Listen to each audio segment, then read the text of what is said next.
Brought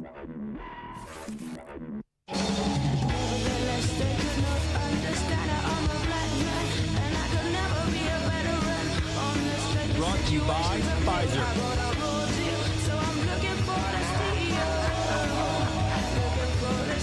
In this video, you're going to see the future. Breaking news. We've got a livestock there.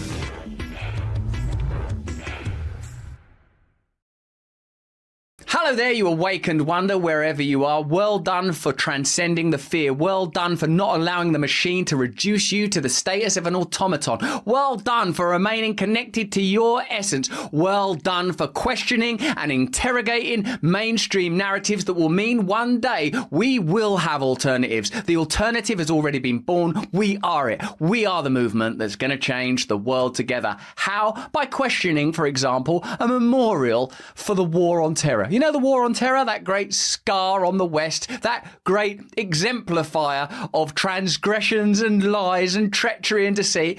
Yeah, I remember that already, and it's still happening, so I don't need to remember something that's happening now. Well, why don't we build a statue to it? This helps us, this story, you're going to see it in a minute, and here's the news. It helps us to understand the way that the media simply amplifies propaganda of the state and normalizes the message of the state. It's something we've recently begun to understand at Stay Free Media. They normalize an idea through repetition and immersion. Now, I've got to ask you, follow us, subscribe, like our content, and if it's within your means, press the red button and become a supporter of our movement. You know now that the government, the actual government, demanded that we be demonetized. They didn't demand, they asked, but the fact is that it was treated as a demand and we were demonetized. So we need your support now more than ever. Your support is what undergirds, legitimizes, and powers this movement. Without you, we are nothing. But hey, if you can't afford it, don't worry about that. Your attention and your presence is so much more important than your money. We need you more than we need your money, but we do need your money.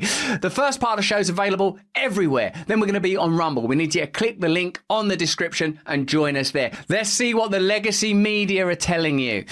During the Liberal convention in Ottawa, Chrystia Freeland, Nazi granddaughter, and Hillary Clinton, needs no explanation, have been telling us that Ukrainians are dying right now, not for humanitarian reasons, or can't remember what they told us last week, but it's so that NATO can send a message to China. This is astonishing. They're admitting publicly that this is a sort of, well, a PR exercise, it's a resource exploitation exercise, it's an opportunity to pilot tech dystopias. We've already told you about that. BlackRock are already involved.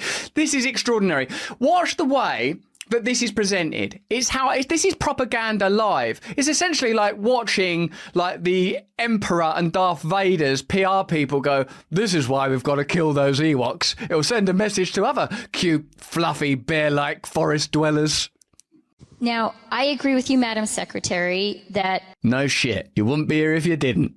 The single strongest message of deterrence we can send to China is a decisive... Message of deterrence. Look, can you see how much is packed into that little statement? Do China need to be deterred? Where is the empirical evidence that China are expansionist beyond their geographical region and their own history and trajectory and rights to have their own attitudes that maybe isn't the rest of the world's business? And do you imagine that that's what America's doing right now? Do they need to be deterred? Deterred from what? Are China circling America now with military bases, or are America circling China right now with military bases? Just check the answer to that question, and then you perhaps will be in a better position to see whether or not there's any legitimacy to what Chrystia Freeland, Nazi granddaughter, is saying there to Hillary Clinton. You've done your research. I know already in the chat what you think Hillary Clinton's doing for a hobby and where her husband goes on holiday. Notice no one's investigating that. So let me know in the chat and the comments your views, and just look at again, the media normalizes the agenda of the powerful. The media normalizes the agenda of the powerful. Of Ukrainian victory. That is something... Yeah, send a message. We're sending a message to you, China. That's like if this was a movie about the mob, they're just saying, let's go smash up like China's shop. That's what they're saying, isn't it? That's what they're literally saying. Smash up their shops to let them know what's coming. And Chrystia Freeland, Nazi granddaughter, should know a thing or two about sending messages by smashing stuff up. That is the message that says to all the world's dictators, you know what? Democracy is prepared to fight back. It's not fighting back. It's actually fighting preemptively. It's beyond fighting back. It's not like bloody China when they sent that hot air balloon over the country. Well, do you know what we'll do? We'll kill the Chinese. That's what we'll do. We'll start taking over Taiwan right now. That's not what's happening. Sending a message that democracy is willing to fight back. Democracy is not a religion. It's meant to be just a municipal bureaucratic system of engaging the will of the people. Do you know what would be democratic? Do you want a war with China? Yes or no? Tick yes, we'll go bomb China. Tick no, we won't. Do you want us to fund welfare in Hawaii? Tick yes or no. Do you want us to perpetuate? Well, that's what would happen in a democracy. That would be democracy. Then you could legitimize what you're saying. Not once every 4 years you can have this son of a or this total arse. You know, like, that's not democracy. That is a contained system of hegemony where your views are meaningless. And if that were not sufficient evidence that you're sliding into dystopia, how about a delicious ice cream made out of waste plastic? You're all right. No, we're spending money evolving this project. Well, of course, you know the saying, I scream, you scream, we all scream for ice cream. Oh, I'm screaming. I'm screaming because you're normalizing dystopia. First it was eat bugs, lab-grown meat, and now ice cream made out of plastic. Also, may I say, ice cream's a luxury. You don't even need ice cream anyway, even if it's like grass-fed cattle or some sort of pure bean grown somewhere without lopping down a bit of the Amazon. To re-harvest plastic just to give people ice cream. Stop eating ice cream, actually. Stop it. It's not very good for you. We're not idiots. Let's start eating things that grows where we are, when we are. And if you're a person that eats meat, and even though I don't judge you because it's your life. That's called your life. Try and eat meat that's somewhere around where you are. Not shuttled around the world, in a factory, bolted in the brain. Let's try and get out of this hell, shall we? Not work out, we found a new corner of hell to occupy. You're going to eat shit now and like it. It's vanilla flavored. Can't you at least make it chocolate? This is plastic ice cream. Scientists from the UK have reportedly made the world's first food made from plastic waste. Why is this news? It's not even edible yet. This is like they've made food made out of plastic. Well done. Well done you. Can we do something about the forever wars? Can we do something about the incremental increasing surveillance state? Can we do something about these censorship laws that are being normalised and introduced? Can we do something about the culture wars? Can we let people have some hope, meaning and God in their lives? Sorry, did you say you want a plastic ice cream or not? It's chocolate flavored now. That isn't chocolate. Researchers from the University of Edinburgh figured out a way to harness bacteria. Also, part of the problem with processed food, isn't food already too processed, giving us diabetes, heart disease, cancer, full of phthalates from plastics that's getting in there by accident? Do you know what we need? More processed food. Go on with more plastic. That isn't the answer. Why are you going that way? Why are you running in the wrong direction? Why are you dragging us to hell? It's delicious, you know. Ugh, delicious hell. As well as enzymes to behave as eco-friendly factories that break down plastic into digestible material. Hang on that rotating thing like it's a car on a game show. Look at what you could have won. Some disgusting plastic ice cream. However, the scientists involved made sure to emphasize that the ice cream is still a research project and not yet ready for human consumption. We will see. It's not news, propaganda. It's propaganda. Just because something's digestible as well, that doesn't mean you should eat it. The news is digestible, but you shouldn't be consuming it. Next on the dystopia cavalcade, WorldCoin. We told you about WorldCoin, how they'd found some country poor enough to tolerate the introduction of chrome spheres, sucking data out your eyes, stealing all your biometrics under the auspices of helping you as usual. Safety and convenience, all the way to the cell and to the boneyard. Here, the claim is made that this technology could be used for social welfare. Let's see how the legacy media are going to normalise this piece of propaganda. In cities around the world, big metallic orbs are scanning people's eyeballs and handing out a new cryptocurrency as a reward. Well, actually, I'm not happy about that. I'm still getting used to the idea that you don't have like a milkman come to your house and deliver milk every day, that you don't have a paper boy. There you go, sir. There's your newspaper. I'm adjusting to that. I'm adjusting to the dehumanization, turning everything into data and information, stripping away community and connection. I'm not ready yet for the chrome orb, sucking information out of my eyes, spying on me, and introducing a currency that can be switched off if I'm not an obedient little prisoner of the state. Notice how the news, which is, never forget, just a TV show amplifying the agenda of the powerful, tells you now that this is somehow going to help you. From New York to Tokyo, these scanning stations look like a scene out of a sci-fi movie, one where... That's not good. Sci-fi movies may be enjoyable as entertainment. You don't want to live there, do you? You don't want to actually live in Blade Runner. You're like, oh, I like that, Blade Runner. God, it really makes you think about the possibility of like AI and the amount of control that could be exerted by a government. Yeah. And what does it make you think about it? That you would like it to actually happen? No, actually, it's a warning, a horrific warning about the hubris of humankind and what happens if we detach absolutely from simple, easy to understand values like kindness, service, justice, unity, love, tolerance, which to these people are just words and ways of sucking information out of your eye with a chrome bull. Humans trade their personal biometric data for the right to participate in a new kind of modern economy. Oh, did you hear that? The right to participate. That means they can switch off your money. That's where it's going. You won't be able to travel. You won't be able to spend. Do you really think, after what you've been through in the last few years, they'd never do that? I'd like to see them implement the laws they introduced in China to Americans or to British people, as a matter of fact. Yeah, or Australians, mate. And what about the Canadians? Well, we're going to do it double quick over there. We've already got the perfect regime in place. This is just the normalization of immersive surveillance, censorship, and now the ability to shut off your money. Has a lot of big name backers. In May, WorldCoin raised $115 million in a Series C funding round led by Blockchain Capital. Other members of its cap table include... What was attractive about blockchain, if I understand you guys right, and let me know in the chat and the comments, because you guys are much more advanced on this than me, plainly, is that it allows anonymity. It allows commerce and trade outside of the auspicious reach of the government, the state, and the corporate partners in big tech.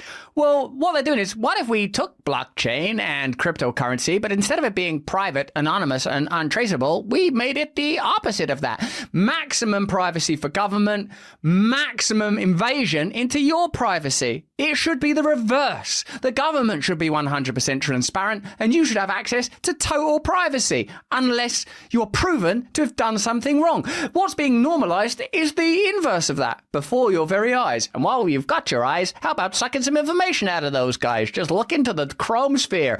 Completely normal, nothing to worry about. Include VCs like Andreessen Horowitz and Coinbase. WorldCoin, now valued at $3 billion, according to the information. A user signs up through the app, and they are then tasked with visiting a WorldCoin location. Find a nearby orb, just like, like it's a sort of a mailbox, a post box, a friendly policeman that you're strolling by.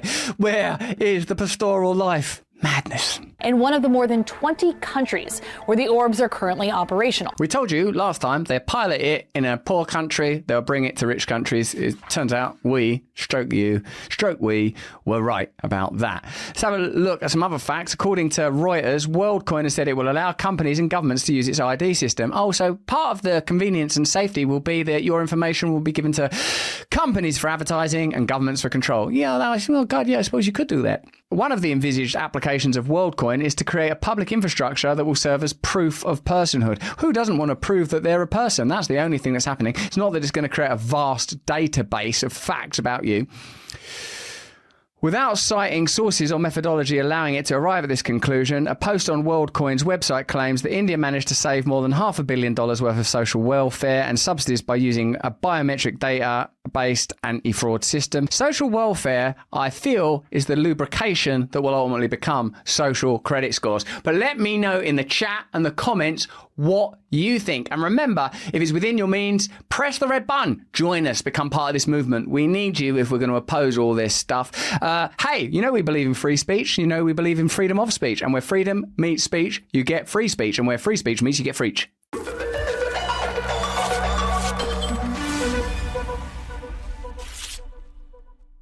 This is from VBEC. The problem arising for creators of independent journalism is that you stand alone.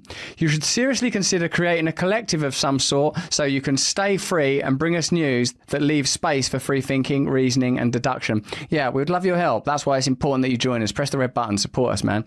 Blessed old bird. How lovely. Hello, how lovely to say your name. I hope you're all right out there.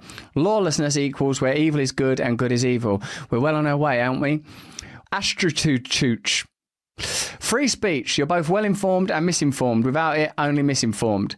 At Sandwater, thank you for standing up to tyranny and waving the freedom flag. Thank you for supporting us. Cheryl Parker, as an independent news junkie, I finally found your platform. It's the best remedy for maintaining one's sanity. I can't recall laughing this much in months. Thank you, Russell. You are the best. You gotta keep laughing. Humour, the ability to discern, the ability to stay awake are absolutely vital. Press the red button, become an awakened wonder, support us so we can continue with this movement. Remember the war on terror? What do you mean remember it? It's still happening. Oh yeah, well, you don't need to remember it. But can we build a memorial anyway? I don't think you should build a memorial. It seems bad taste with all those millions of people that died. We're going to build a memorial. We're going to build a memorial to the war on terror. Let's have a look at the war on terror. What it means, what it meant, why it happened, why a memorial's being built, and why the legacy media simply amplifies the propaganda of the corporate state rather than interrogating it and questioning it. Here's the news. No. Here's the effing news. No, here's the fucking news. Remember the war on terror? Yeah, it was awful. Let's put it behind us. Or commemorate it with a new memorial. Luckily, the mainstream media will interrogate the veracity of this endeavour and ensure that this isn't used to facilitate ongoing wars. Or will they just make it seem normal and kind of cute?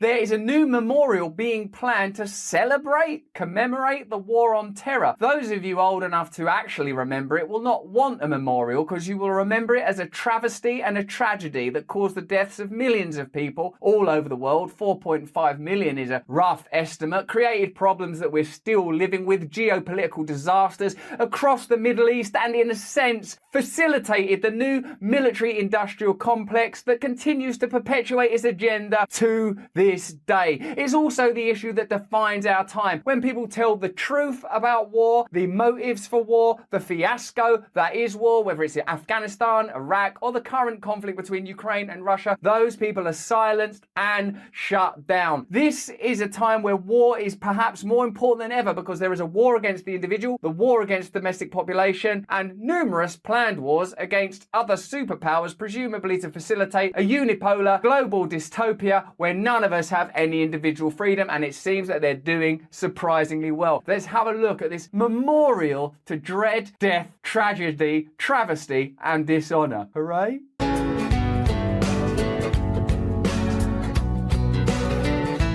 Yeah, here's the news, we are your friends. The news is a television program. The news is not here's some information. Newspapers, mainstream legacy media, they are agenda-led. It is absolute propaganda. Some of it is vicious, overt propaganda, sponsored by Pfizer, brought to you by Pfizer, Moderna, shot of the tournament. Some of it is more insidious propaganda. Hello, I'm just a neutral expert, and yes, we should escalate this war. Do you get any money from Raytheon? Well, some. Like, there's different degrees of propaganda, but it's all propaganda. And this propaganda is fantastic. It's the cozy familiarity of news media that those of us that are around my kind of age lean into for comfort, as if we're watching Cheers or The Golden Girls, a time when television was your kind of friend, or at least you felt that it was. There was a kind of a warmth and a reaching out in good faith. Not the just ongoing, agenda-led, propagandizing, disempowering, lying filth presented to you over a hot, steaming mug of Morning Joe. Doesn't smell like Joe, smells like bullshit. Welcome back to CBS Mornings.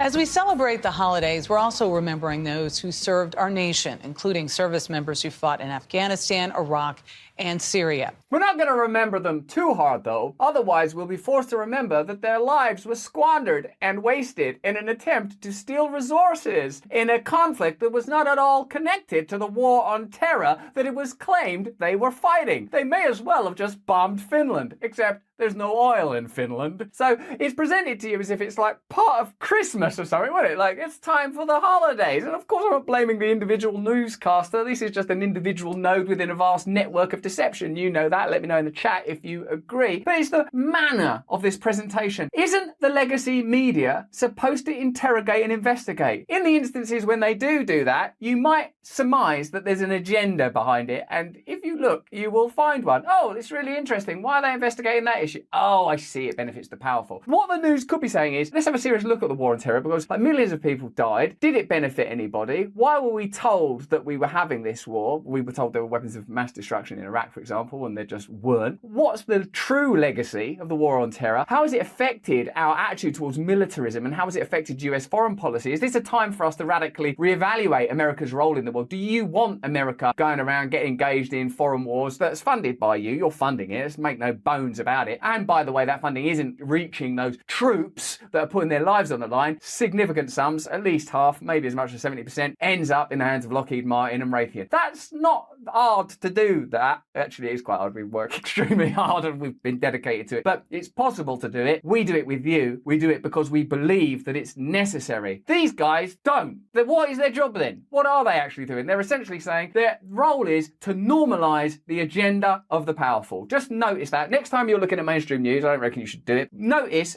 are they normalising the agenda of the powerful now? Is this essentially an advert for big tech? Is this introducing a piece of authoritarian surveillance technology that is going to, next time I see it, oh yeah, I saw that on the news. Like you're just seeing the Kellogg's rooster and just put it in your mouth without thinking, hang on a minute, would it be just as nutritious to eat the goddamn box? There's now a bipartisan push on Capitol Hill to build a memorial on the National Mall to honor their sacrifice. You know that illegal war? Yeah. Well, we're just going to honour your sacrifice. You mean when a beloved family member died for no reason? Yeah, we're going to honour that. Thanks. But the effort has run into some political obstacles in Congress. The effort to build a national global war on terrorism memorial was authorized by Congress in 2017. The war on terror was always a stupid idea. It's a stupid idea. You can't have a war on terror. You've made it worse already by doing a war on it. It's abstract, it's diffuse, it has complex undergirdings, it doesn't take place sponsored by nation states, and if it did, there was one in particular that really stood out. They're a prominent ally of America to this day, with old Joe Biden going over there, not making them a pariah, but making them a friend. It's complicated. So the idea that you're going to somehow solidify it as a monolith or an object just shows you the propagandizing mentality of the state to this day. It's just to give you a reality that sort of engulfs your consciousness and stops you thinking straight. And the mainstream media supports it, propagates it, benefits from it, is part of it. But it didn't specify when or where construction would begin.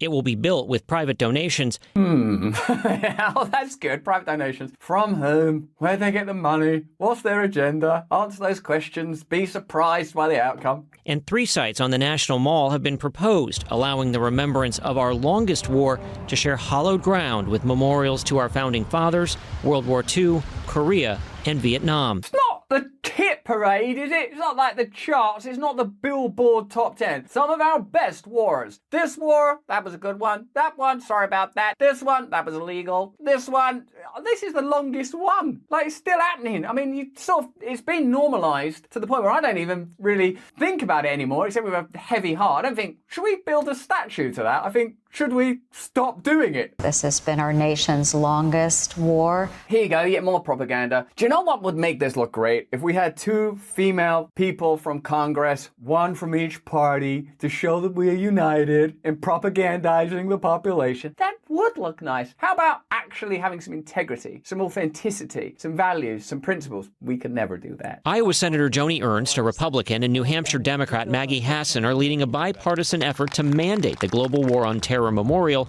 be built on the mall. It's amazing that what we're presented is a faux argument between two parties who are funded in the exact same way, who have basically the same agenda. They're occasionally brought together either to fund a war or to build a monolith to an unnecessary and illegal war. Well, what united you two? I suppose just our love of war. At least 54 other senators are also on board. Getting agreement across the aisle shouldn't be hard. This is not news, is it? This is the amplification of an existing message. Why is that person not going, what the hell are you doing? What do you mean, a memorial for a war? This is appalling. Why are you still doing this stuff? Do you have stocks and shares in anything that's connected to this? What's your relationship with Raytheon and Lockheed Martin? Just tell us again how much money they spend on donations to your party every year. Oh, God, get out! Get out! That's what the media is supposed to be doing. But when people actually do stuff like that, do you know what the media do? They destroy them. Exactly. When you think about our veterans, men and women who serve, don't ask each other what political party they're in as they go into danger. The fact that this apocryphal service person doesn't ask which party is leading them to war is presented here as a sort of a cosy maxim around loyalty somehow. But it wouldn't matter if they did ask, because the answer would be both of them, all the time, always, because you cannot oppose war anymore, because the interests that drive war are transcendent of democracy. Regardless of who's in this position or the position of administration, you will still be getting wars, as exemplified by the two of us, apparent opponents, sat here together, cosily discussing a memorial to an imaginary war that somehow caused actual deaths. So it's not like, oh, isn't it great that people don't ask questions? The fact is, it doesn't matter if you ask questions, because the answer is these interests are beyond party politics. Party politics is irrelevant, and really all these people are at this point are actors. This is a production. These two Congress people are actors. Their agency is irrelevant. It wouldn't matter what they say, what they do, or what they want. And the news media are just amplifiers of that message. Congress people are not going, we're here to represent the American people. What do the American people want? How do we ensure that their will is enacted through us? They're not doing that, are they? Plainly, you can see that. The media aren't going, is what you're saying true? Why are you doing that? Hey, wait a minute, I've got some questions. So what do you have? You have a spectacle. It's a spectacle. It's an illusion. It is almost, actually, I suppose, the Matrix. Don't ask each other what political party they're in as they go into danger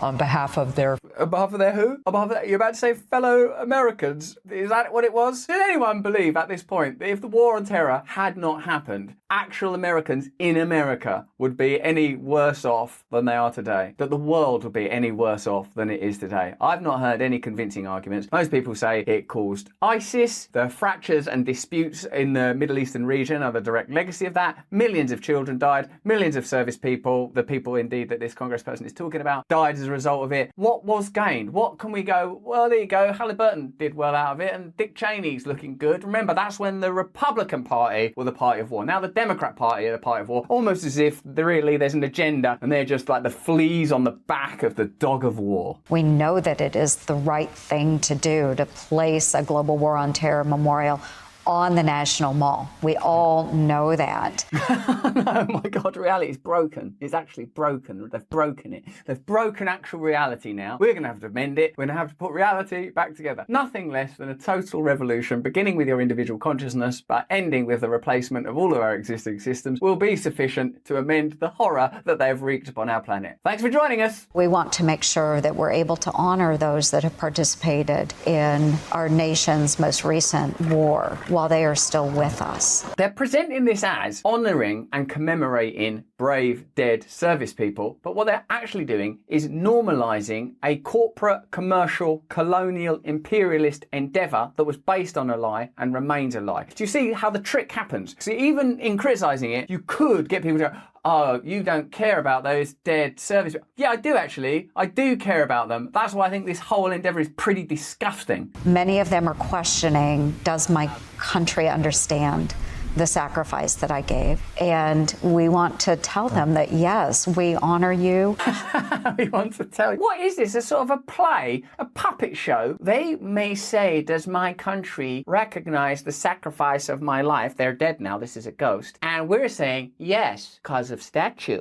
Now, the bill actually unanimously passed a Senate committee chaired by Joe Manchin. The senators are now hoping to attach it to the national defense spending bill that the Senate will take up next week. What? National, what? Sorry, more expenditure for, are there wars going on now? How about this as a memorial to those dead people? Stop involving America in unnecessary, unwinnable wars. Are there any unnecessary, unwinnable wars happening right now? Yeah, loads. The one we're building this statue to, and a great big new one that some people think will become an actual hot boots on the ground war any day now. And there is some indication that troops are being sent to Ukraine in spite of the president saying that would never happen. It's happening. The foundation intends to not only break ground, but complete construction and open the memorial to the public, perhaps right back there. There might be a statue there one day beyond that duck. Here's the news. Thanks for tuning in. If you need to know anything else that might happen beyond a duck, you can rely on us for other near-duck related information. If, however, you require integrity, insight, transparency, and potentially holding the powerful to account, which I don't think that is related to ducks, you probably should watch something else. But we're good with it. We do the duck stuff, though. Right back there by the end of the decade. I said decade, not decade. Chris, a generation of men and women and their service, and as so many said in that piece, you don't want that slap in the face at this point. Thank you. What? No one likes the metaphorical slap in the face of not building an unnecessary statue, but I bet they like even less the actual physical bullets in the guts of an unnecessary war where a foreign territory was invaded under false pretenses. Also, don't you think that the statue should actually just be the face of an American service person being slapped by a handful of money held by George W. Bush or Joe Biden? Don't matter. They both agreed that it should happen. This is from The Intercept. You may not know that there's a memorial planned for the global war on terror. President Donald Trump signed legislation approving the memorial back in 2017. The bill created an exception to the Commemorative Works Act of 1986, which requires the passage of at least 10 years after the official end of a war before a memorial to it can be constructed in Washington, D.C. That was obviously unworkable regarding the global war on terror, because it's still happening. Again, you need to remember something that's still happening. And now a statue for the increasing centralization of power, surveillance, and ongoing lies. Why do we need to remember that? It's happening now. Well, can't hurt. It's a nice statue. It's you being slapped around the face with some money. Do it then. We're going to put it by that duck. There's no design yet, but the foundation funding the memorial is conducting a public survey for ideas through October 17th. Here's the survey. When someone stands before the GWOT memorial, what do you hope they feel? Oh my God. What the hell's going on in the world? Feel. That's emotions now. We're into the realm of psychic archetypes. Here's some of the things that you might want the statue to make you feel. Honor, healing, empowerment, unity, understanding, patriotism, peace. That's not a statue. That's fentanyl. You can't induce that with a statue. You have to get the Sackler family to drug you so that your consciousness is below reality now. Because if you're awake, you'll look at the statue and go, hang on a minute, what I feel is hypocrisy, anger, rage, disgust, that there needs to be an entirely new system, that we need to form our own militias and oppose the people behind this statue and the war on terror and ensure that we are able to run our own communities. We demand democracy. Give them some fentanyl! Give them some fentanyl! You'll note that none of the options are emotions such as rage-filled sorrow or the urge to prosecute war criminals. Given this, you may not be surprised to learn that the honorary chair of the foundation is George W. Bush, who happens to be the president who birthed the global war on terror with the invasions of Afghanistan in 2001 and Iraq in 2003. The foundation's funders include 7-Eleven. Oh my God. 7-Eleven? The war on terror with 7-Eleven. No matter whether it's 7 or 11 or the hours between them, you can commemorate an unnecessary war and have a slushie. Amazon and Baker Botts, a powerhouse Texas law firm named after James Baker, Secretary of State for the first George Bush. He's one of the people that came up with the war, and now he's funding the statue for his own mad war. God. A recent estimate by the Costs of War Project at Brown University found that over 4.5 million people have died thanks to the direct and indirect effects of conflict in post-9/11 war zones. Of these, about 10,000 are Americans, including those who died on September the 11th, 2001. or during the Afghanistan and Iraq wars. The Costs of War project has also calculated that the price of the global war on terror has been about $6 trillion so far, and we'll have to spend another $2 trillion on care for veterans in the future for an eventual total cost of $8 trillion.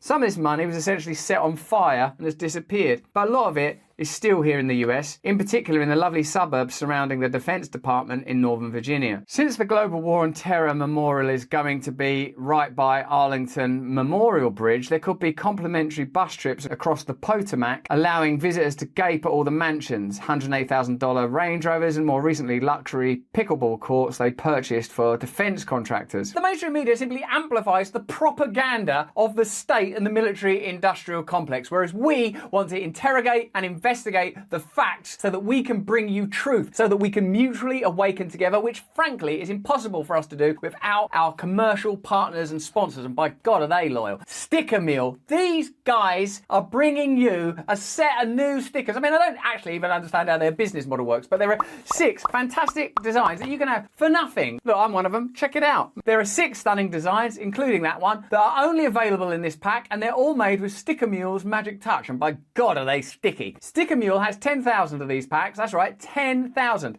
10,000 ready to deliver to your address absolutely free. It seems to me that there's literally nothing to lose. Just go to stickermule.com/Russell and fill out the form. That's all you got to do. Go to stickermule.com/Russell, get sent these things. They're supporting us, you're supporting us. Let's get some stickers out of this thing. Let's go back to the egregious, awful propaganda of the mainstream media that like to pretend that what they're doing is actual news, when what they're doing is the amplification of propaganda without inquiry and question. Remember when George W. Bush CIA briefers gave him a presentation on August 6, 2001, titled Bin Laden, Determined to Strike in the US? And part of it warned that the FBI had information that indicates patterns of suspicious activity in this country consistent with preparations for hijackings. And other warnings his administration received were titled Bin Laden attacks may be imminent and Bin Laden planning high-profile attacks, and how Vice President Dick Cheney asked the CIA whether Al-Qaeda might be pretending to be about to attack America just to fool us into expending resources in response. This is just the tip of a 9/11 iceberg that I know many of you are familiar with when it comes to the potential for deep state involvement that you can investigate for yourself, although we have discussed it elsewhere in some depth. Back in 2004 at the White House Correspondents Association dinner, Bush joshed about looking for Iraq's weapons of mass destruction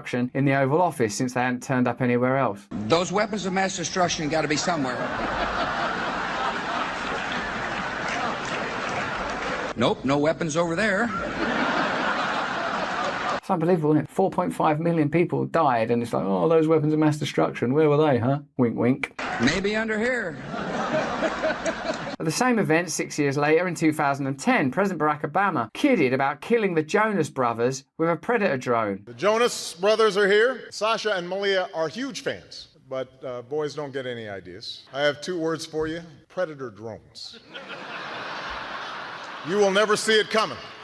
Again, the joke here is that Obama murdered American citizens with drones, and according to a 2013 book, told aides that I'm really good at killing people. It's not really the legacy of Barack Obama that we're encouraged to consider, is it? That, you know, he participated in murder and was good at murder. Maybe these 2 videos could play continuously at the Global War on Terror Memorial, so everyone will realise there's no reason we can't have some fun with this whole thing. So what we'd like to draw your attention to is the way that the mainstream media doesn't investigate this story at all, just amplifies an existing message, the way it's presented as a bipartisan endeavour of unity, the brushing over of the true causes of the war on terror and the true consequences of the war on terror, and an attempt to make any anti-war sentiment unpatriotic or adversarial to the people who gave their lives, when it is in fact not. That is how narrativization works. You associate someone with a legitimate sense of inquiry and investigation with something negative. Oh, if you don't like this memorial and therefore the war on terror, which was illegal and based on lies, then you are not supportive of the troops. No, no, no, no. I am supportive of the troops, so much so that I'd like them not to pointlessly die in order to create opportunities for profit. for the military-industrial complex and to create further oppositions for unipolar exploitation of the planet and the needless perpetuation of war that continues to this day. You don't need a memorial to the war on terror. The war on terror is still happening. So are other wars, and the wars that we are in are increasing in their tenacity, if not their efficacy. What's required here is a news media that asks valid questions. What's required is a Congress where people do not unite for photo ops and propaganda, but interrogate the politics of America, both domestically and internationally. A suitable memorial for the war on terror is your awakening, your investigation of facts, your rejection of legacy media, your rejection of systemic corrupt politics that's funded by a donor class and sets of interests that are transcendent of democracy. That's the memorial they deserve. That's the memorial that we are suggesting. But that's just what I think. Let me know what you think in the chat. Go on, let me know. See you in a second.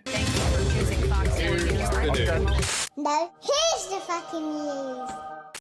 So there you are, commemorating a war that's still happening. The war on terror, a stain on our culture, an example how the media normalizes and amplifies the messages of the powerful instead of interrogating and investigating, unless, of course, they are investigations that are designed to bring down dissent and dissidents and stop open conversation. We are moving now. If you're watching us anywhere else, you're going to have to click the link in the description and support us. And to support independent media yet further, you can click the red button and become a member of our Awakened Wonder community. And you are going to want to, because Dr. John Campbell, great denizen and cenotaph, living memorial of truth on YouTube, but I feel perhaps may end up elsewhere one day, is joining us. So click the link and join us for this conversation. Dr. John, thanks for joining us today. If only all those things were true, Russell. Well, thank you for having me. There is certainly a degree of truth in the fact that I believe that you are a man who believes in transparency, openness, communication, and genuine science. And throughout the pandemic period, you were certainly one of the voices that I lent into. Thank you. Mate, so yeah, let's just start off broadly. We've got a lot of subjects to cover in our conversation, and I'm reminded continually now that the point of what we do is to ensure that the agenda of the establishment and the legacy media does not go unchallenged. That is the function of what we're doing. Of course, you came to prominence during the pandemic period, and during that time, the public trust in various government institutions, in particular in the United States, you might say that the CDC, FDA, but in our country too, and across the world, trust in media and trust in government institutions is failing and falling apart. I wonder what you think about the latest round of COVID vaccines in the US, and I wonder what you think about the management and manipulation of that myocarditis information between males, the sort of use of those studies. So perhaps you can start with a couple of examples there. The new monetization and charges for the Pfizer and Moderna shot. So I wonder what you feel about that, Doc. Yeah, so I think the new shots are going to be, I think it's $120 each, Russell, per shot, or slightly more. And yet the advice in the United States is still to vaccinate with the updated vaccines everyone that's over the age of 6 months. And that's really concerning because, you know, the risk-benefit analyses that are often quoted are those from really early on in the pandemic when COVID was, you know, still a dangerous disease to some people. But now the situation's really changed quite dramatically. You know, vaccines can have some effect, did have some effect early in the pandemic. Now, everyone's been exposed to COVID multiple times. And we have this wonderful thing called the immune system, and it learns to recognize these infections. It learns to fight these infections. And for the vast majority of people now, the vast majority, COVID is a very mild irritation. I guess pretty well everyone watching who's bothered to test will have had COVID in the last year or two, or have a partner or a child or someone who's had COVID in the last year or two, and they've found it to be a somewhat irritating but pretty mild disease, which it is for the vast majority of people. So quite why there's this discrepancy between the vaccination protocols in the United States, everyone over 6 months of age, and the United Kingdom, where it's just, I think it's over 65 and people with high risk. I mean, you know, this is like a 64.5-year difference in the recommendations. And, you know, if both of these authorizing bodies are working on the same data, why are they coming to such different conclusions? It really is quite hard to explain where the evidence is coming from. Yeah, it is, and it makes you wonder if the evidence can be interpreted so differently. What type of evidence is it, and what kind of agenda is ultimately driving it?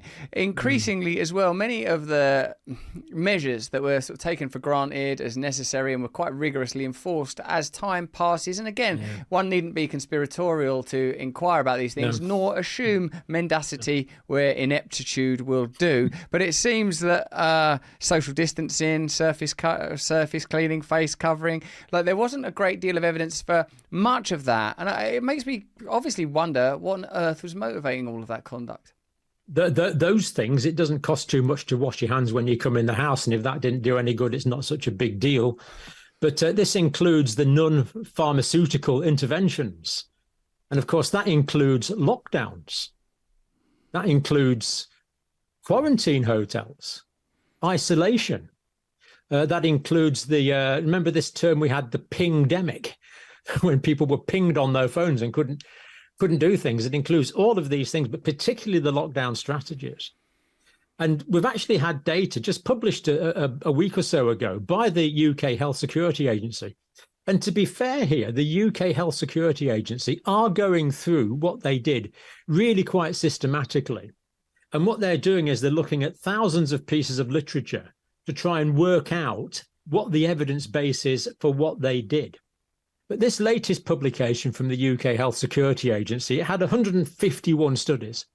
So they narrowed it down to that, looking at studies where there was only one thing being studied at a time. And they reviewed 151 studies, and they plotted what they call an evidence gap map. And you can download this as a spreadsheet, and there's loads of places where the evidence is limited, highly limited. So only 19 of the 151 studies reported an effective measures to reduce infection at the individual level. And most of those were to do with mask wearing. And 2/3 of the evidence was based on modelling studies. So 100 out of 151 of these studies were based on modelling. And my recollection of this, when the first lockdown started, is the government were hoping to get away with it. But then we had these modelling predictions that showed tremendous amounts of death and everything from COVID. But it turns out these were based on models which have been, I think the least we can say is they've been disputed since then. So much of the evidence was based on modelling rather than based on what we would call empiricism, real world collecting data. And that's what science is. Science is not someone sitting on a computer thinking, oh, I wonder what would happen if. Science is what happens in the real world. And to their credit, I just want to give you a couple of quotes, actually, Russell, here. To the credit, the UK Health Security Agency have said the evidence available for this category is therefore likely to be weak. This is evidence to reduce infections, both in terms of study design and potential bias. Studies reporting on travel and border restrictions, they say, a weak evidence base in terms of study design. Overall, they say the body of evidence available on effectiveness of non-pharmaceutical interventions in the UK provides weak evidence in terms of study design. So they have acknowledged this, which is good to see, because if you acknowledge the mistakes, the public are pretty forgiving. Okay, it was a pandemic. We didn't know quite what was going on for a while. And but they now acknowledge that it was weak. And they do say if there is a future pandemic, which there will be, how I won't go into that one at the moment, but they say that there should be a method for collecting feedback empirically as we go along, which is certainly true. But looking back, were these huge lockdowns, this massive financial cost, this social cost, this psychiatric cost, looking back, it was based primarily on mathematical models. And people understand those better than me, but they're not the best way to conduct national policy. In addition to this sort of, if not pseudoscience, then sort of modelling that you have explained is flawed, plainly is flawed, based on the emergent evidence. And you're right, it is to the credit of that agency that they're at least willing to communicate that. Plainly, there was a degree of hysteria, and it's sort of harder to speculate on the impact of something as abstract as fear and the use of fear and the use of hysteria. And certainly it's encouraging to hear that in the event of a, let's call it, inevitable future pandemic, the data would be compiled as the event unfolded. What my concern is, and this is again sort of rather more difficult to talk about, particularly with someone as committed to using evidence as you are, which is perhaps one of the most laudable aspects of the work that you do, is the potential that in a way we were, and I'm not suggesting this was deliberate, primed for authoritarian measures that prior to the pandemic would have been unacceptable. The idea that you could shut down the economy. I remember when I first heard that sort of football was being cancelled, thinking, what? No, that can't happen. And the sort of the normalization of like individual incarceration, the normalization of massive medical programs that are mandated or near mandated, and we've touched already on the sort of questions that's left in its wake, suggests to me that with forthcoming potential issues of scale, and you can pick your issue really, whether it's climate change, food shortages, water shortages, necessity to regulate agriculture as a result of fertilizers, the need to shut down individual farming practices. There are so many issues and ideas that appear to be being defined by a top-down ideology, i.e. you hear from the WEF or the WHO or some sort of unelected but somehow publicly funded as well as privately funded in the case of the WHO entity, coming up with some ideas that sort of find their way into government. Increasingly this seems common, and like an event of the scale of the pandemic, doesn't it leave us open to the possibility that a kind of, if not social engineering, a sort of piloting may have taken place? I don't mean that from a conspiracy theory perspective per se, Doctor. I just mean a convergence of interest that led to those measures that evidently were not scientifically undergirded, could be repeated in other circumstances. I mean, there was certainly a lot of fear going on, wasn't there? And I think the reason that people were compliant because there was fear. And to be fair, there was genuine unknowns, although I think facts became available much earlier than they were often shared with the hoi polloi like you and me. And I think we can rest assured, Russell, that people that are interested in organising, interested in administration, interested in controlling populations, will have taken a fairly thick set of notes from the pandemic. They will have noticed what works, what doesn't work. And I think they'll have learned a lot of control. Control of social media being one example. That started on pretty early in the pandemic. Control of news. The influence of regulatory bodies and the way that they interact with political bodies.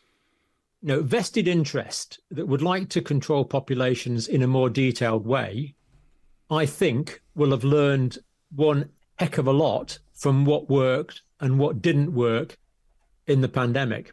Now, the UK Health Security Agency are rightly trying to take that knowledge to apply it to improving health in the future, which of course everyone would applaud. But, have people who have slightly questionable motives, and throughout history, people with questionable motives have arisen in the past.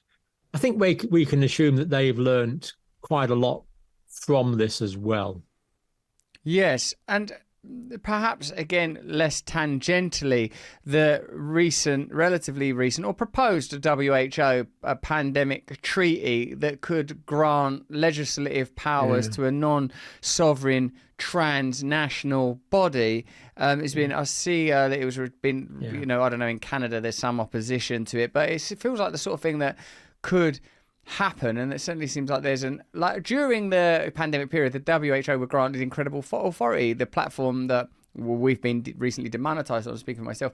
YouTube still uses WHO guidelines to govern its own community or to form its own community guidelines. I wonder what your views are, or if you have concerns about a potential WHO pandemic treaty and how that could become biased or exploited. Yeah, so this is based on the amendment of I'm pretty sure it was 2005 International Health Regulations. So health regulations were put in 2005, updating previous regulations. And they were fairly reasonable.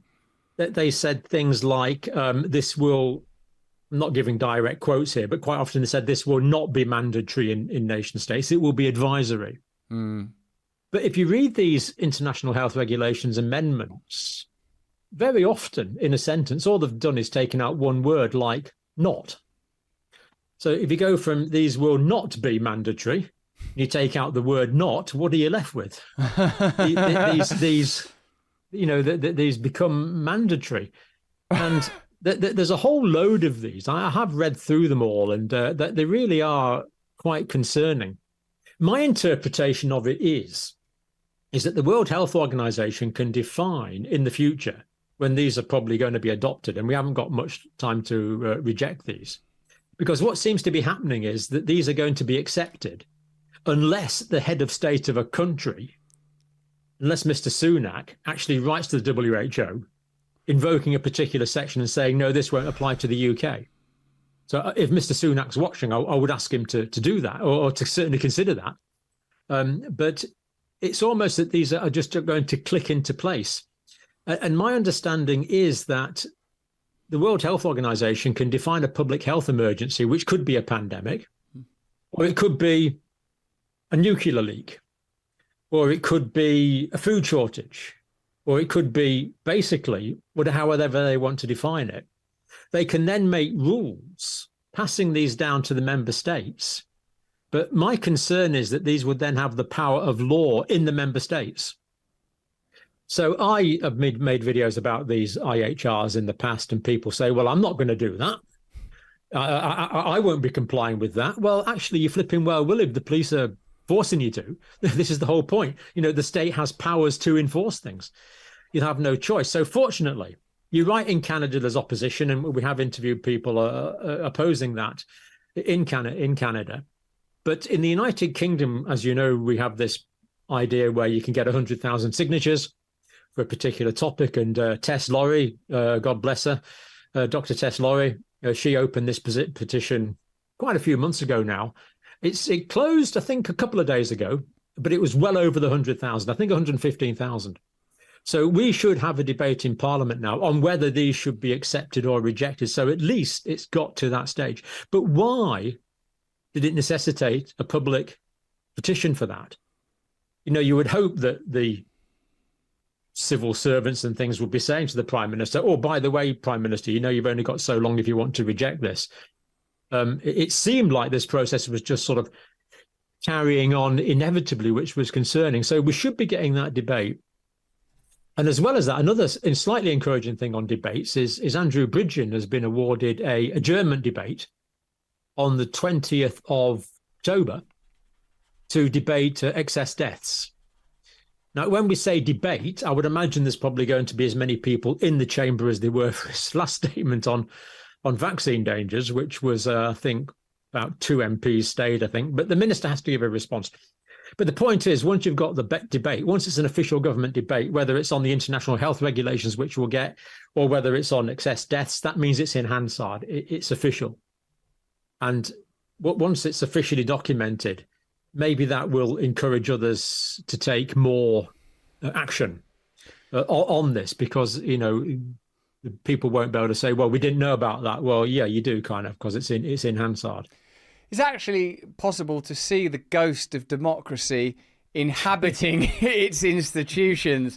The momentum inertia, as you suggest, of power is continually carrying us towards centralized, unelected, globalized power, often supported by billionaires under the guise of philanthropy. But in our echoey, dusty old chambers of democracy, like a mouse fart, you can almost just detect Like, so you have to have a debate on that. You know, that a couple of people might go to or attend, and if you get 100,000 people signatories on a petition, they will have to consider that. And it's almost like the institutions themselves and the principles themselves already exist. And I suppose for you, someone who's like dedicated their life to public service prior to this incarnation as an online truth teller, you must have a greater connection to when something like the National Health Service, our publicly funded, formerly at least, health service in the country of the UK, was sort of a proud monument to unity and togetherness. And God, it went through the various sort of slurs and slams of, it's a waste of money and everything should be privatized, and slowly sort of vampired from the outside to sort of piece by piece it's ultimately privatized. And I wonder sometimes, John, how you feel about the potential of meeting these polycrises, like that, like 1 minute it's like the WHO are just about to pass this bill, we've only got a minute, this new online legislation has just been passed that means that platforms that host people that dissent will be able to have their their owners arrested. Like I've been talking to Rumble about this, Rumble is something that could become illegalized, and of course they'll say hate speech is the problem, but like when it comes, it's sort of comparable to the claim that Ukraine is a humanitarian war. What about the US imperialist projects in North Africa and the Middle East have led you to believe that when they get involved in a conflict, it's with a humanitarian motivation? It's very difficult to maintain that. How do you feel, John, about like the small victories, like a debate being held in front of a couple of people or some signatories, when there is these polycrises of legislature simultaneously passing all around the world, what appears to be a mass centralizing of power and the introduction of new means and measures, whether they are legislative or technological, that appear to be about, as you said earlier, the induction of control? It does all seem to be in one direction, doesn't it? It does seem to be more towards centralized control. Well, one of the things that just really grieves me is all the things that we're missing out on. We could talk about the administrative things and the political things, but if you just take some things as simple as talking about pharmacy, talking about therapeutic molecules, things that actually do you good. So if you go to your doctor, he can prescribe something as long as it's in this book, or the electronic version of it now, the British National Formulary. And it seems to me that this only represents a very small subset of the therapeutic molecules that are potentially available. And I want to give you just a couple of examples, if you don't mind. There's a fungus called lion's mane. And it's called lion's mane because it looks like a lion's mane. It's all straggly. I hasten to add this is 100% legal, 100% not hallucinogenic. But, I've talked to a couple of people who've, one guy who had quite bad post-concussive disorder. The brain fibers in his brain were affected. And he took this lion's mane for about a week and he started to feel better. And he took it for a month and he felt a lot better. Now, of course, we're not prescribing on this channel. We're not saying to people to go out and take lion's mane.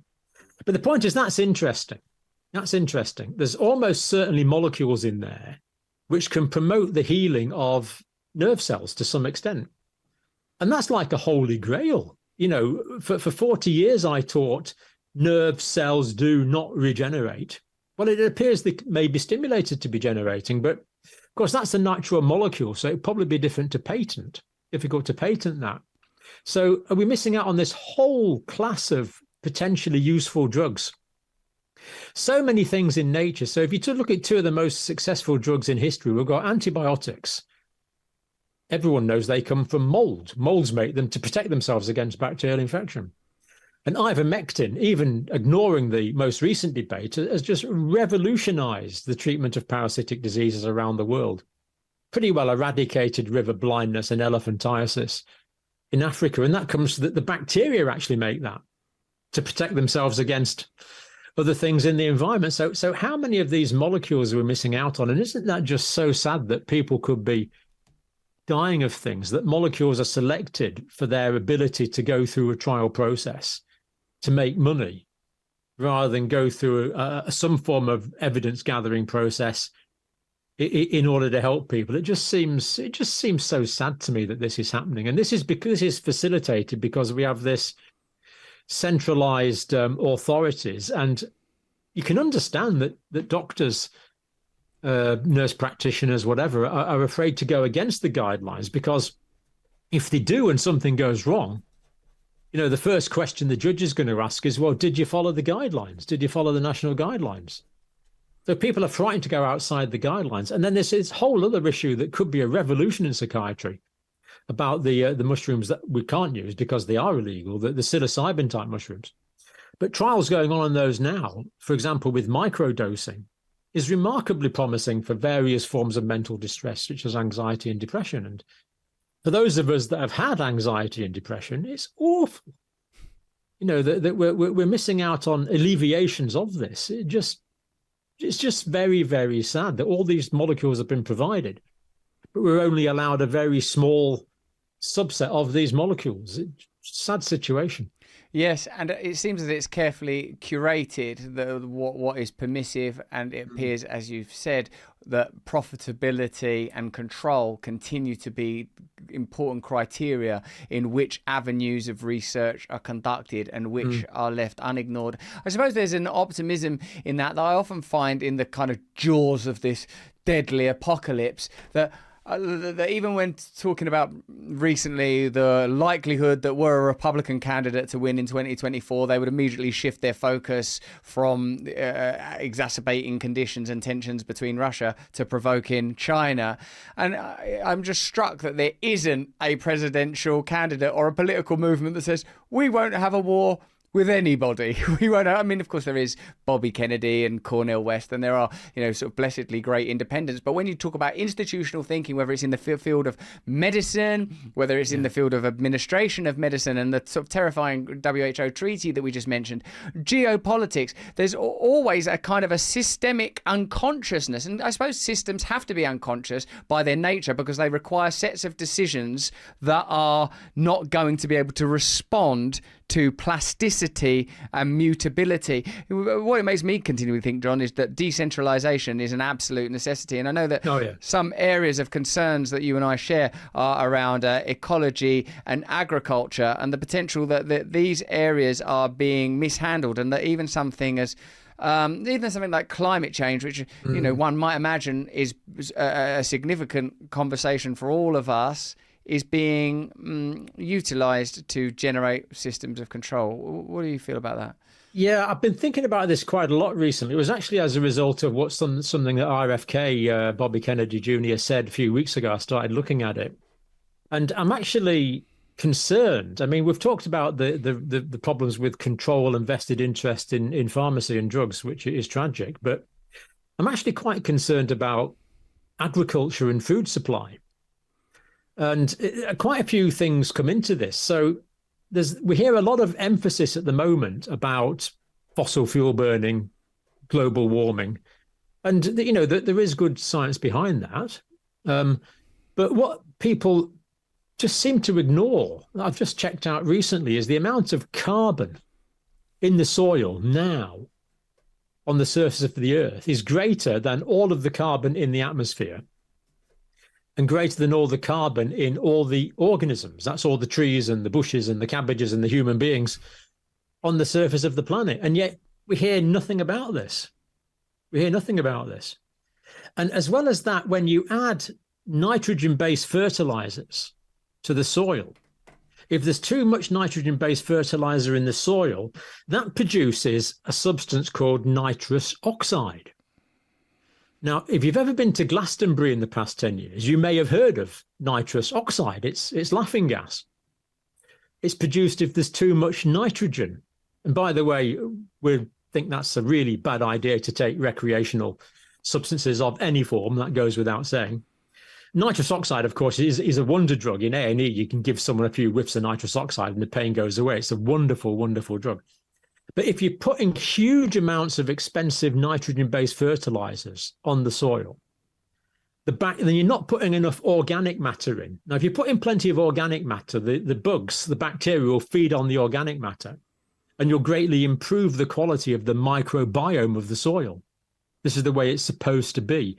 You'll get good quality soil, storing huge amounts of organic matter, and we can change agricultural techniques really quite quickly. It's called conservation tilling, to keep more of that in the soil. But we hear nothing about this. So instead of using the organic matter, we put on nitrogen-based fertilizers. When you put on too much of those, we get the production of nitrous oxide. Now, nitrous oxide can go into the atmosphere, and the amounts of this have been increasing year on year for some time now. And it hangs around in the atmosphere for over 100 years. And it is 3 times stronger a greenhouse gas than carbon dioxide. 3 times stronger. But you don't hear anything about this. And it just makes you wonder if, because fertilizers are purchased, they have to be bought, they're paid for, often made by pretty big scale companies, that people just don't want to talk about this greenhouse gas. And the nitric oxide also reduces high up stratospheric ozone as well. It's really not a good idea. So why don't we put in more carbon into the soil, reducing the amount of carbon in the atmosphere, reducing the greenhouse gases, preventing, we've got more carbon in the soil, so we'd need less nitrogen-based fertilizers. That means less nitric oxide. And again, herbicides and pesticides, huge amounts of these are used. And again, these are all marketed products. Let's control things that are for the good of the ecology and the future of the human race, rather than people making money in a relatively short-term period of time. Again, it just seems so sad that these common sense ecological things that are well known aren't adequately practiced or talked about. It seems like a curious anomaly of our time that during war, military-industrial complex benefit from that type of crisis. During an energy crisis, energy companies benefit from that type of crisis. During a health pandemic, pharmacological companies benefit from that crisis. That if you have a strata of a society that benefit from crisis, it's likely that you find yourself in a state of perpetual crisis, because for what is crisis for people that are not powerful is opportunity for the most powerful interests in the world. When you mention and describe the problem with carbon and nitrous oxide in the soil, what comes to mind is that even something as immersive, prominent and well publicized as the climate change and anthropomorphic climate change, etc., it seems that the information that we're given is selective.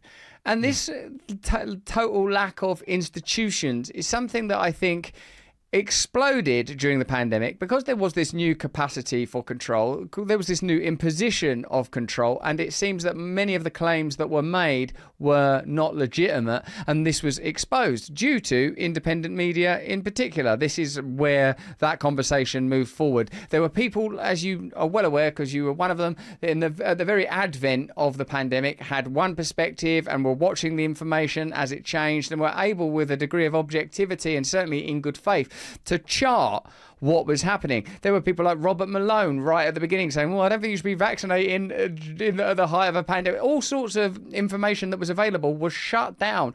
And I feel that we have now a total crisis of trust. I don't think that many people actually, and thank God they don't, trust the legacy media. A significant number of people do not trust the media. A significant number of people think that whoever they vote for, they're going to end up with a political party that ultimately works for a set of financial interests that would preclude meaningful democratic change. I think that extends to the judiciary in some course, medicine, doctors. I mean, the name, any sort of the institutions of our planet are rightly regarded with considerable mistrust. And when you were earlier on talking about the possibility that they could somehow be mobilized again into utility, into service, into principles that are actually sort of rather old-fashioned and quite so simple I blush to mention them, it appears to me, John, and I think about it a lot, that independent media has to become politicized. It can no longer just be, oh, here we go, if you notice this.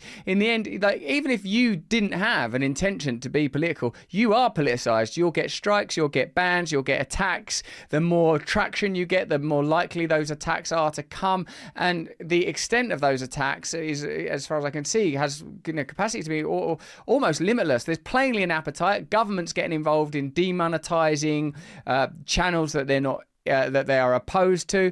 It makes me wonder, John, how you feel this may unfold for you personally, and how you see and what you see your role as a communicator, how you see that evolving, and whether you feel like it will become politicized, or if indeed it already has been. Yeah, I think we have to distinguish between party politics and politics. I would like to steer clear from party politics, but inevitably, if you're talking about things like land use, if you're talking about things like reducing food miles, if you're talking about things like reducing pollution, reducing nitrates, reducing greenhouse gases, then I think inevitably it does become political. I mean, I've got a friend who's been campaigning against incineration. And one of the things he's pointed out is that incinerating plastics particularly, you get release of a certain amount of dioxins. Now, you're far too young to remember, Russell, and I can just about remember the substance in Vietnam called Agent Orange. A certain world government sprayed on another country. And I've actually worked in Cambodia and seen birth defects related to that after all those decades. It had dioxins in it. And the dioxins hang around. They stay in the soil for long periods of time. So if we have legitimate concerns that we want to stop incineration to reduce dioxins, we can put forward the science of that. But to actually get these decisions changed and to actually influence these decisions, I guess that does become political. So, I would like to provide evidence as much as I can.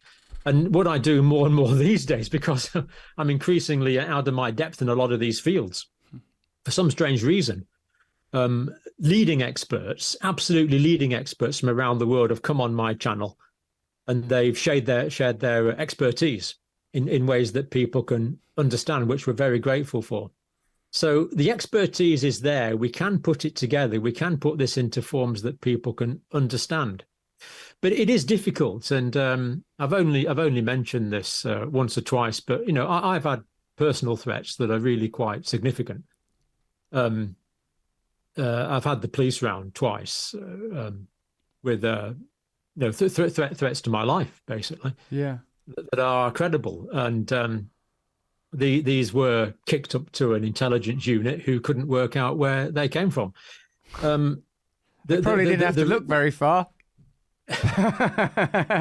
Well, was that your desk? Yeah, that was us. Apparently, it went up to, I won't mention which intelligence agency it was, but it went quite high up, and they couldn't work out where the threat came from. In other words, it was done in quite a sophisticated way. So, it's quite difficult, but there are genuine threats, and I'm not saying I'm in the same category as someone like RFK, but he says he gets up in the morning and thinks, well, how can I behave ethically today? If we do see the threat, there's an Old Testament account of the watchman. It's in the 33rd chapter of Ezekiel. And it says, if the watchman sees the sword coming against the city and cries the alarm, and the people get out the way, then that's fine. But if the watchman says the sword is coming against the city, and the people do nothing, if they ignore the watchman, then their blood is on their own heads. So it's the role of the watchman to say, look, this danger is coming. This danger is coming. And we could talk about heroes, great heroes from the 1920s and 1930s. Dietrich Bonhoeffer, for example. And, he warned about the danger that was coming. Many did. But many didn't listen. And likewise now, not saying it's the same situation, but I'm not comparing it in any way. But we have leading scientists from around the world who are telling me things that concern them. Leading analysts, people that do really significant analysis around the world, telling me they have concerns. And if we've got these world-leading analysts, often professors, often doctors, people that do this really quite seriously, if we don't at least say, well, just a minute, you've raised the question there, let's think about that, then I think that's tantamount to ignoring the watchman. We have to think about it, because there are threats coming. And I really think we have to take these threats seriously, or they could overwhelm us. Yeah, it's pretty heavy. I mean, I think you're right. And even with my personal situation, which I can't go into too much depth about for reasons that will be obvious to anyone who understands such matters, it's apparent to me that I've just found myself in a position, not entirely inadvertently, because I've been very deliberate about sort of attacking what I believe to be establishment interests, and I've been deliberately provocative. But what I have seen in terms of the coordination and ability of power, we had a conversation with a guy called Dr.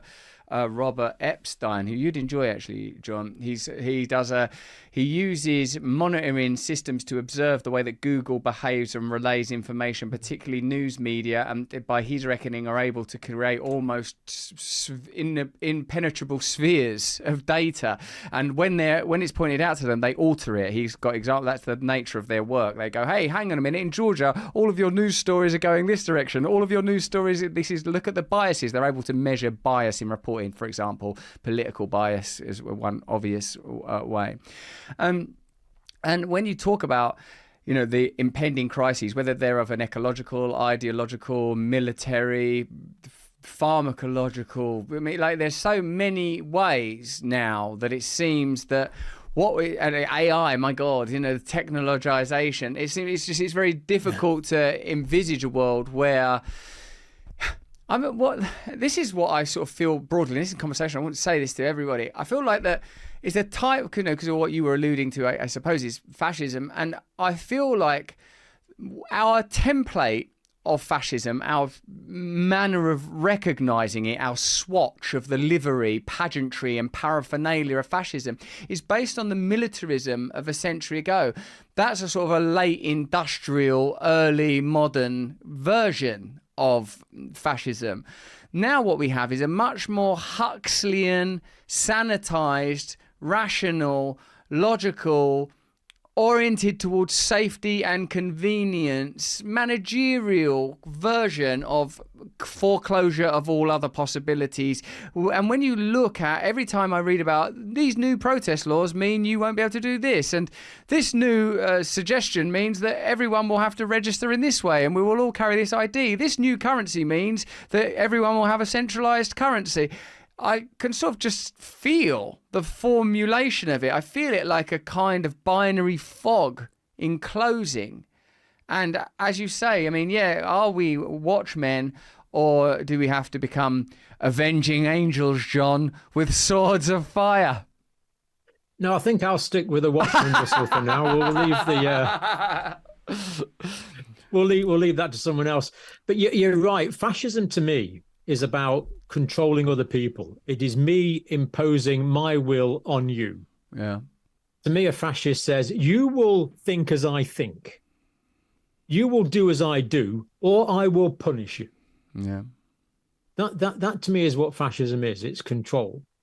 Now, does it make too much difference whether that's on the point of a bayonet or at the risk of losing your livelihood, losing your occupation?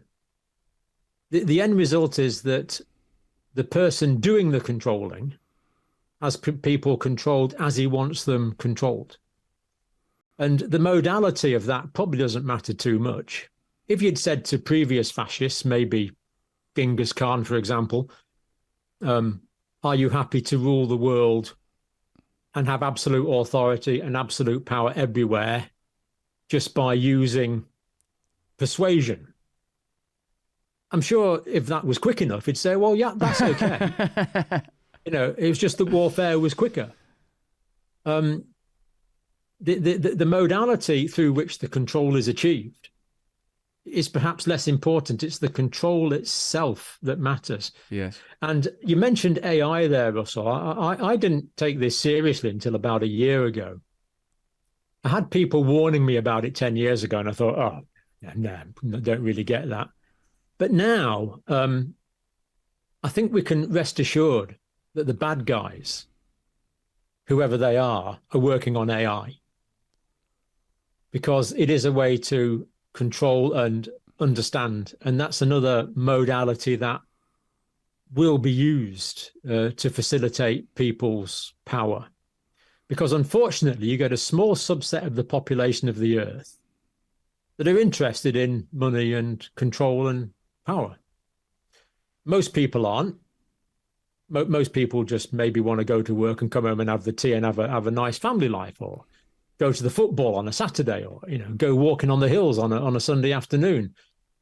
But you do get some people, for some strange reason that I don't understand, and yet I do witness that this is true, are interested in controlling other people. I used to be a psychiatric nurse. You see it in psychiatric hospitals, where you get people with particular conditions, particular personality disorders, and they just want to control other people because that's the way that they are wired up. I don't understand it because it doesn't affect me, but it is a problem. And when these people get into power, they have to be seen for what they are, and hopefully identified at an earlier stage, as is possible. Because once power becomes entrenched, it often becomes self-perpetuating. I mean, I just can't believe that the North Korean situation is still going on since I was a child. That self-perpetuating, evil, idolatrous country. The power is somehow perpetuated down through the generations. And, let's just take that as a warning for how badly wrong things can go, that a people can be so oppressed in that way for so long is possible. We've been raised in a pretty good time. Let's not take that for granted. You're right. The aesthetics can't distract us, or the modality, to use your words, if the end game is control. The way it's done. Yeah. It's thanks, John. It's always fantastic to talk to you. It always makes me feel more optimistic, then terrified, then a bit more optimistic, then charmed. So it's a giddy roller coaster ride, much like the famous image of the country wall roaming off across a pastoral and bucolic wonder. The conversations with you provide a boundary across a still yet lush space that might provide freedoms for us all, John. It could go either way, Russell. I know that. I know that, John. I know that, man. But we're in it now. Dr. John. Thank you so much for joining me today. It's a pleasure always to just be in the radiance of your sweet kindness. Thanks for having me, Russell. Let's get the message out. Let's get it out there. Is that a cat or a dog that's by you there that you just stroked? Oh, that's my son's dog. What's that doing there? Oh, he's because my son's at work. You seem to have gone all curmudgeonly about the dog. He's my grand dog. So I have 2 grandchildren and 1 grand dog that I get to look after. So pretty lovely. Thank you, you wonderful man. You can watch Dr. John Campbell over on his YouTube channel for now. If he can earn a single penny out of it, the mad old fleece-wearing radical. Please support Dr. John and his necessary and important voice and his fleet of grand dogs. We've got a fantastic week next week. We've got Dave DeCamp coming on the show talking about potential ubiquitous Armageddon. Each party has its own superpower war lined up. Michael Schellenberger, friend of the show, friend of truth, will be on here talking about freedom of speech, legacy media and its ridiculous power.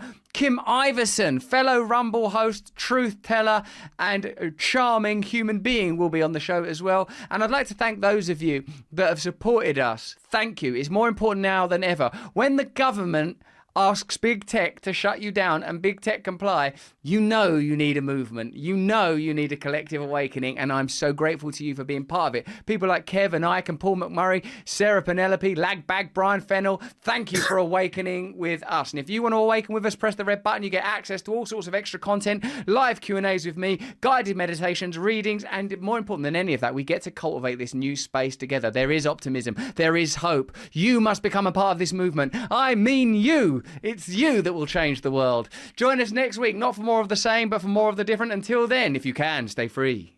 Many switch in, switch on, switch off. Many switch in, switch on, switch off, switch on. Many switch in, switch on, switch off. Many switch in, switch on, switch off.